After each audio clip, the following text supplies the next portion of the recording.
ይሄንን ቪዲዮ የምትመለከቱ እንደው የምትደግፉት ክለብ አርሰናል ይሁን ማን ዩናይትድ ይሁን ሊቨርፑል ይሁን ይሄ ተጫዋች ኦሊሴ ቢዘዋወር ደስተኛ አይደላችሁ? አትደሰቱ? ማንም በቃ ማይደሰት ያለ አይመስልኝ።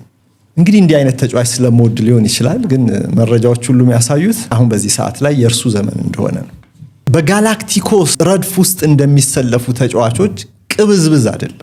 በሪያል ማድሪድ የሚፈለጉ ትልልቅ ተጫዋቾች ጋላክቲኮስ የሚባሉት የሆኑ ዋንጫዎችን ካገኙ በኋላ በሪያል ማድሪድ ጥያቄ ሲቀርብላቸው አለመረጋጋት ያሳያሉ። አሁን ግን ይሄ ልጅ ግን እንደዛ አይነት ባህሪ የለውም። እንደምታዩት ዝም ያለ ነው። ምንም ኮሽታ አይሰማም ስለሱ።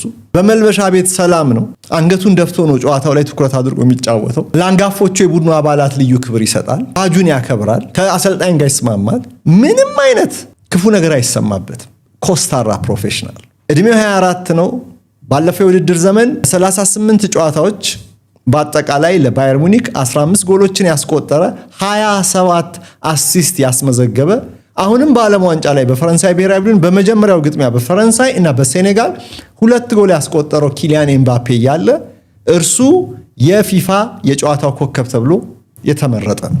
በዓለም ዋንጫ ራሱ አጀማመሩን ድንቅ አድርጓል። እንደው ማነው ፓትሪክ ቪዬራ ምን አለ መሰላችሁ? የቀድሞ የፈረንሳይ ብሔራዊ ቡድን አማካይ፣ ቀድሞ ሚሼል ፕላቲኒ ነበረን፣ ከዚያም ዚኔዲን ዚዳን ነበረ፣ አሁን ደግሞ ማይክል ኦሊሴ አለን አለ። በእውነት ያንን ጨዋታ በአንክሮ ለተመለከተ እነዚያ ስሩ ፓሶቹ እዚህ ላይ ክንፍ ላይ ይጫወትልሃል፣ 10 ቁጥር ይጫወትልሃል። ሲስተምን ብትቀያየር እንኳን እሱ እየተቀያየረ ሚናውን ይወጣል። ለመከላከል ተሳትፎ ይመጣል ወደኋላ።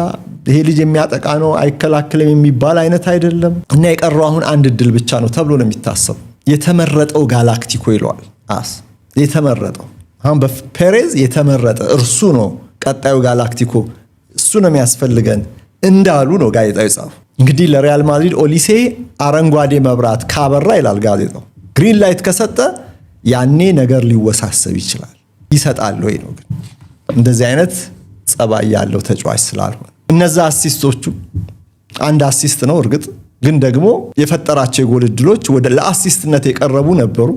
እነዛን የተመለከተ እና በባየር ሙኒክ ያሳለፈውን ሲዝን የፈጠራ ብቃቱን እንደዛ ያስተዋለ ማይክል ኦሊሴ እውነትም ፕላቲኒ፣ ዚዳን ከዛ በኋላም ኦሊሴ ሊከተል ይችላል ብሎ ፓትሪክ ቪዬራ ቢናገር ተሳስተሃል አይለውም። በጣም ከባድ ነው። ባየር ሙኒክ ምን አጣው ብሎ ይሸጠዋል።